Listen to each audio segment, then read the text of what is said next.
Coming up on the Seattle Sea-Quence, we'll navigate through the Mariners' heated wildcard race and take a look at their pivotal series against a division rival. Then we've got sideways action coming from Monroe. Can he do it again in Orlando? Yo, look at the angle, the aggressiveness. And there's less than 3 weeks until the start of the regular season. Don't miss the Seahawks' intense position battles. All that coming up on the Seattle Sea-Quence. Welcome to the Seattle Sea-Quence. I'm Matt Seaman. And I'm Sean Collins. Happy to win the series. It's been a crazy 4 games here. That's how Scott Service described his team this past week. The Seattle Mariners are in a tight race for the last wildcard spot. But first, let's glance at some big plays that helped Seattle secure the series win against Kansas City. Seattle and Kansas City this week. Number 5, Cal Raleigh with the wild throw to get the runner. However, his second baseman, Jose Caballero, bails out his catcher with a smooth tag to get the runner. Look again, just tapping him on the back there. All right, number 4, Ty France up to bat. And ladies and gentlemen, c'est d'ici, pardon my French, for that's out of here. France would finish 4 for 6 on the day. Number 3, Teoscar Hernandez at the bat. Hits an absolute laser shot over the right center field wall. Even Royals fans get excited for home runs. More from the outfielder right after this. And that's right, Sean. Coming in at number 2, Sal Furman smacks one out to right field. But guess what? Hernandez sliding catch, getting a little ballet action in there, making it look easy. All right, Rick Riz, take us up to number 1. 4-2 Kansas City. 1 out top of the 8th inning. Here's Julio Rodriguez. He swings away. Julio with an absolute nuke out to left field. He has given Rodriguez putting an exclamation point on his career day at the plate, going 5 for 5 and becoming just the 4th Mariner with 20 home runs and 20 stolen bases in consecutive seasons. baseball history. Taking 3 out of 4 games against the Royals helped in the race for the last AL wildcard spot. The series win brought Seattle within half a game of the final wildcard spot holder, the Toronto Blue Jays. With 41 games left in the season, each game will hold a higher value. That's what makes this series that much more important, Sean. Indeed, Matt. The M's next series is crucial if they want to stay in the playoff hunt. If they win the series against Houston, they could swap positions in the standings. And the biggest game comes between the aces of Logan Gilbert for Seattle and Framber Valdez of Houston. Imagine you are 16 years old with the desire to play professional baseball. But in order to chase that dream, you have to travel over 4,300 miles away from home. Brand new country, live with a host family, and you don't speak the language. 20 years ago, Felix Hernandez did just that. And after a 15-year career in the majors, he's now the newest member of the Seattle Mariners Hall of Fame. Coaches, medical staff, and trainers, thank you. Your leadership and commitment to me helped me grow and succeed. I was a better player because of you.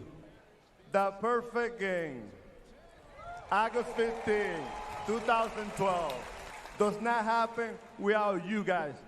It's a truly honor. The Mariners, the T-Mobile Park, and the Seattle will always be part of my heart and my home. Thank you so much. The 6-time All-Star leads the franchise in wins and strikeouts. With his induction, King Felix has ascended his throne among Seattle royalty. When we return, we slide through Evergreen Speedway with drift action coming from Monroe, Washington. And then we'll join a storm for a worthy cause. All that next on the Seattle Sea-Quence.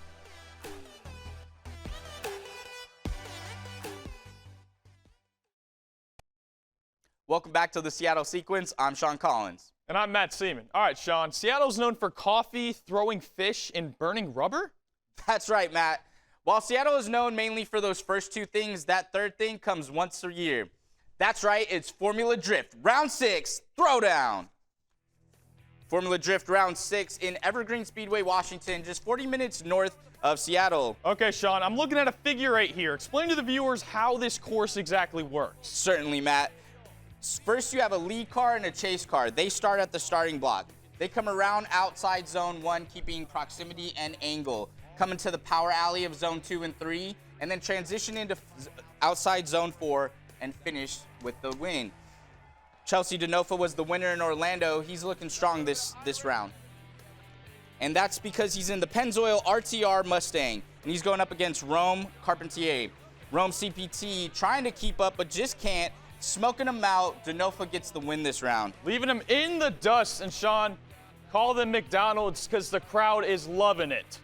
DeNofa is headed into the final 4 of this one. And that's going to be against Ryan Turk. Now, the first run, Turk is chasing. He's close up on DeNofa. But then coming into the transition into zone 3, he taps him. And DeNofa tries to finish, but Turk is burning out. We have an incomplete.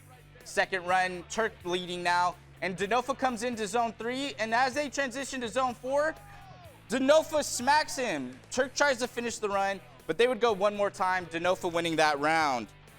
Yeah, DeNofa looking like Top Gun Maverick with those shades on. And that would bring him into the final against local boy Dylan Hughes in the purple BMW. Close proximity in the beginning. But Hughes goes off course, Sean. What's happening here? He just had too much speed, too much angle going outside, and then he's trying to finish that run, but not successful. In run 2, DeNofa's just tearing it up. Hughes trying to keep up, but DeNofa showing why he's ready to win this round. We're going into the power alley, transitioning into zone 3, and Hughes smacks DeNofa, runs off course, but DeNofa is going to finish out the run, and he is going to be your round 6 winner here in Seattle. There was lots of one more times, and they were all deserved. I was like, we're going again. We both made mistakes, and one time with Turk, I was even like, I hope I get the one more time, because from my end of it, I was a little misunderstood if I won or I got one more time or whatnot, but awesome runs and lots of laps, and that's the goal, is always to be the last one on track and do the most amount of laps, and we did it, so we went all the way to the top. The win catapults DeNofa from 4th in the standings all the way to the top, Matt, and with only 2 events left in the season. Round 7, Elevated, is in Grantsville, Utah, September 14th through the 16th.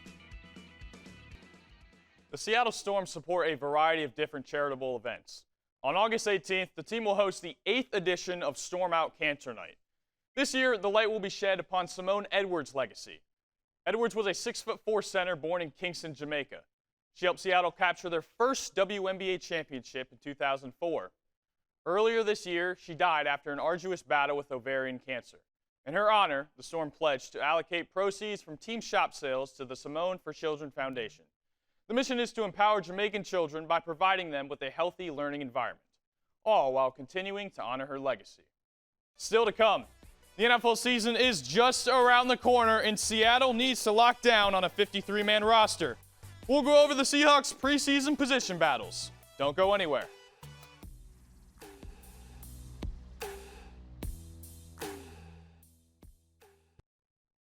Matt, the Seattle Seahawks received some heavy news this week. Former running back Alex Collins tragically passed away in a motorcycle accident in Fort Lauderdale, Florida. Collins played for the University of Arkansas and was one of 3 players in program history to have 3 straight 1,000-yard seasons. During his time in the NFL, he rushed for just over 1,900 yards and had 19 touchdowns between Seattle and Baltimore. Okay, Sean, I have a question for you. What do you get when you have 19 days until the start of the NFL season? Key position battles in only 60 seconds. Is that Matt's final minute? Exactly. Let's start out with Jake Bobo and Aesop Winston competing for wide receiver number 4. Bobo made the most of his opportunities when his number was called last week. The undrafted rookie led the team in receiving yards and added a touchdown to his argument. Winston is also a possibility to make a crack at the depth chart. He scored his first touchdown last week and said Seattle feels like home. But he was absent from practice on Thursday with a groin injury, which comes at a costly time considering his competition. All right, that's enough about offense. It's time for defense.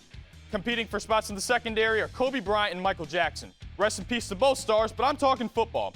Bryant played as nickel corner last season, but is adjusting quite nicely to safety. Coach Carroll mentioned he's versatile and reads the quarterback very well. Jackson, on the other hand, didn't give up a reception against the Vikings. But the starting left cornerback position isn't his for the taking just yet. He'll need to act as smooth as a criminal and steal a final roster spot. We'll keep you posted on those battles as the season inches closer. That's all the time we have for today for the Seattle Sea-Quence. I'm Sean Collins. That's Matt Seaman. See you next time.